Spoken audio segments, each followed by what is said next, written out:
युवा का संबंध आयु से नहीं होता।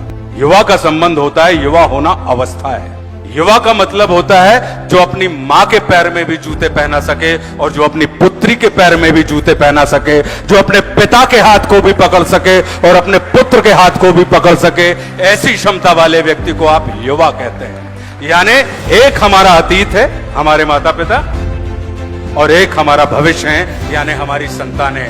तो ऐसे अतीत, बीते हुए कल को और आने वाले कल को जो आज उपस्थित कर देता है, ऐसी क्षमता वाले व्यक्ति को आप युवा कहते हैं। इस नाते मैं अपने आप को युवा मानता हूं। क्यों? क्योंकि मेरे अंदर वो क्षमता है। इसलिए आप लोगों के लिए मैं ये कहना चाहता हूं कि हम उबलते हैं तो भूचाल उबल जाते हैं, हम उबलते हैं तो भूचाल उबल जाते हैं, और हम मचलते हैं तो तूफान मचल जाते हैं। हमको बदलने की कोशिश मत करो भाई, हमको बदलने की कोशिश मत करो भाई। हम बदलते हैं तो इतिहास बदल जाते हैं। जो नीति से कमाई जाए वो लक्ष्मी, जो अनीति से कमाई जाए वो अलक्ष्मी, लेकिन जो नीति और प्रीति से कमाई जाए वो महालक्ष्मी होती है। तो पहले की जो दो लक्ष्मियां हैं वो चंचला हैं, लक्ष्मी और अलक्ष्मी।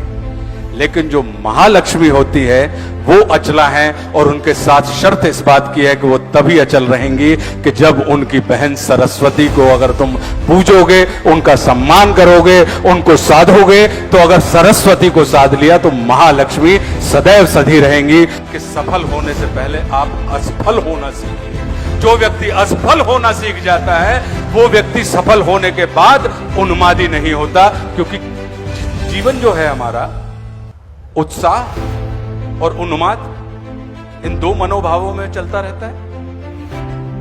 या तो हम उत्साह से वशीभूत होते हैं या हम उन्माद से वशीभूत हो जाते हैं। फिर जब असफल होते हैं तो एक तीसरी चीज पैदा होती है, अवसाद। कि हम सबसे पहले हम अवसादग्रस्त होते हैं।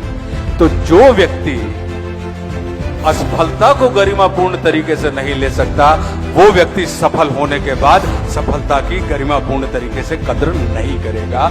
और सफलता एक ऐसी चीज है कि जो आपके अंदर उन्माद भी पैदा करती है और आपके अंदर उत्साह भी पैदा करती है।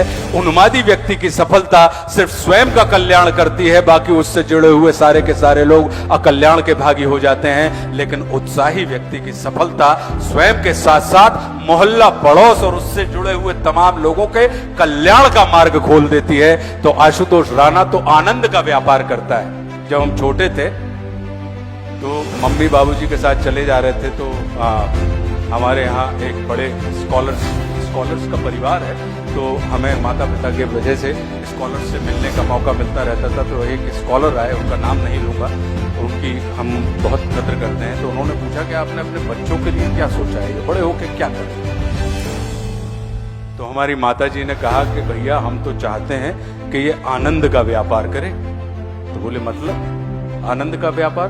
बोले कि जब भी आशुतोष किसी से मिले तो वो आनंद दे, और जो उससे मिले उसको आनंद मिले, और जिससे आशुतोष मिले तो आशुतोष को आनंद मिले। तो आज जब मैं देखता हूं तो मैं अभिनय के जब इस क्षेत्र में मैं आया तो मैंने अपने आप को पाया कि मैं आनंद के इस व्यापार में हूं। कि चाहे आप घनघोर विषाद की स्थिति में भी चले जा रहे हो, लेकिन अगर किसी अभिनेता के ऊपर आपकी दृष्टि पड़ जाती है तो अनायास ही आपकी मुस्कान, आपके होठों पर एक हल्की सी 1.5 इंच की मुस्कान आ जाती है, और आप उस क्षण के लिए अपने उस विषाद को भूल जाते हैं। तो मुझे लगता है कि कहीं ना कहीं ये जो मन का रंजन होता है, फिर जब बड़े होने लगे तो एक दिन हमसे कहा गया कि बेटा अपने पैशन को अपना प्रोफेशन बनाना। अगर तुम प्लेजर चाहते हो तो find your passion and convert it into a profession, then you will get pleasure. 3P के लिए काम करते हो, या तो तुम पावर के लिए काम करते हो, या प्रॉफिट के लिए काम करते हो, या प्लेजर के लिए काम करते हो। अगर आप पावर के लिए काम कर रहे हैं तो क्या होगा? जरूरी नहीं है कि आपको प्रॉफिट और प्लेजर मिले, पावर तो मिल जाए। अगर आप प्रॉफिट के लिए काम कर रहे हैं तो क्या होगा? आवश्यक नहीं है कि आपको पावर और प्लेजर मिले। प्रॉफिट मिल रहा, दुकानदार है, आज कितने की बिक्री हुई भैया? बोले गल्ला में आज 25,000 रुपए। लेकिन अचानक पता लगा कि अचानक उपाध्याय जी की बुलेट रुकी, उतने में उसकी हवा सरक जाती दुकानदार की कि हमसे कहीं कोई गलती से कोई पाप तो नहीं हो गया, पुलिस की जीप क्यों आई?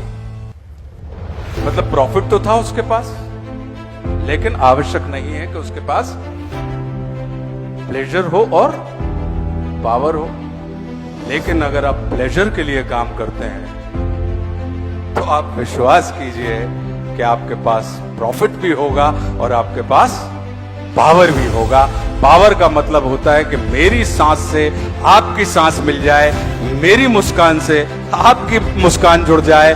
यदि मैं पल भर के लिए भी आपको विषाद की स्थिति से निकालकर हर्ष की स्थिति में खड़ा कर दूं तो समझ लीजिए कि वो व्यक्ति जिससे भी आप मिल रहे हैं, जरूरी नहीं कि वो अभिनेता का काम है, ये वो व्यक्ति होते हैं जो अपने पैशन को अपना प्रोफेशन बनाते हैं। तो आप लोग प्रशिक्षण संस्थान में हैं, आप लोग उन प्रतियोगिताओं के लिए प्रयास कर रहे हैं जहां पर शिक्षा के बाद आती है दक्षता, कि आप दक्षता हासिल करना चाहते हैं, दक्ष होना चाहते हैं, तो दक्षता वाले उसमें हैं। तो अपनी इस दक्षता को सिर्फ पावर और प्रॉफिट की दृष्टि से मत देखिएगा।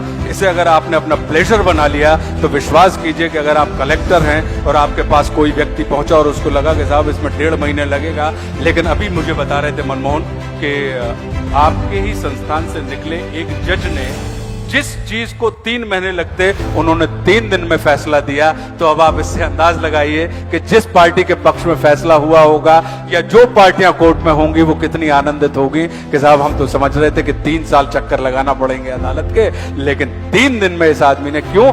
ये निश्चित रूप से ये वो व्यक्ति होंगे जो आपके संस्थान से निकले होंगे, जिनके लिए जुडिशरी सिर्फ पावर और प्रॉफिट का खेल नहीं होगा, वो प्लेजर का विषय होगा। तो मेरी आप सबसे सिर्फ यही विनती है कि जिस भी क्षेत्र में जाएं, जो भी करें, लेकिन अपने कोई भी बड़ा काम, लोग कहते हैं ना कि सफल होने का सूत्र बताइए। सफलता का सूत्र सिर्फ इतना है कि जो काम, बड़ा काम सफलता का सूत्र नहीं होता। जो काम आपके हाथ में है उसे बड़े गरिमापूर्ण ढंग से करने का हुनर ही सफलता का सूत्र होता है। कैसे? कि अगर आपके मन में इच्छा है कि मुझे मर्सिडीज चलानी है और मैंने आपको 800 पकड़ा दी, अब चूंकि आपकी ख्वाहिश थी, महत्वाकांक्षा है कि मैं तो मर्सिडीज चलाना चाहता हूं और आप 800 को इतनी बदतमीजी से चला रहे हैं, दुख में चला रहे हैं। आपको नहीं पता कि जिस आदमी ने 800 दी है उसके पास मर्सिडीज भी है और रोल्स रॉयस भी है। ठीक है, वो ये देखेगा देने वाला आदमी कि जिस व्यक्ति को 800 चलाने का हुनर नहीं है, उस व्यक्ति के हाथ में मैं मर्सिडीज कभी भी नहीं दे सकता।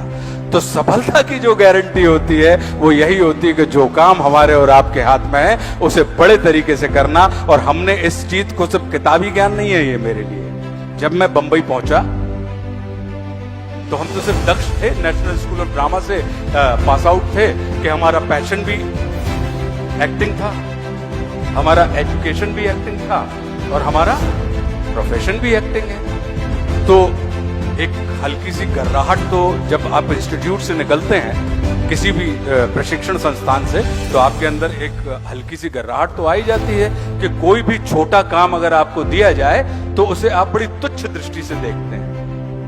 क्यों? क्योंकि आप तो बड़े महान हैं, आपको तो प्रशिक्षित किया गया है, देश विदेश की फैकल्टीज आई थी आपको पढ़ाने के लिए, और आप ट्रेन्ड एक्टर हैं, आपके पास डिग्री भी है, आप एमए इन ड्रामेटिक्स हैं, और आप उन अभिनेताओं के साथ खड़े हैं जो करते करते सीख गए। तो हमने अपने जीवन में अपने पिताजी का यह सूत्र पकड़ा था जब हम लोग छोटे थे।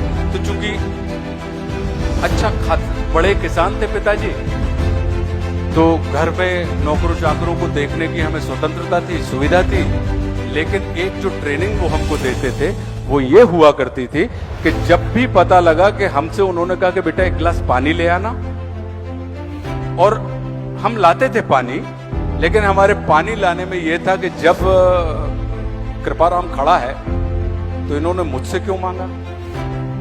लेके आ रहे हैं, पिताजी हैं, लेकिन कृपाराम खड़े हैं तो मुझसे पानी आपने क्यों मांगा? तो जब हम लेके आते थे वो समझ जाते थे और उसी पल वो हमको, कृपाराम को, पता लगा मंझले दादा को, सबको लेते थे और शहर के बाजार में चले जाते थे।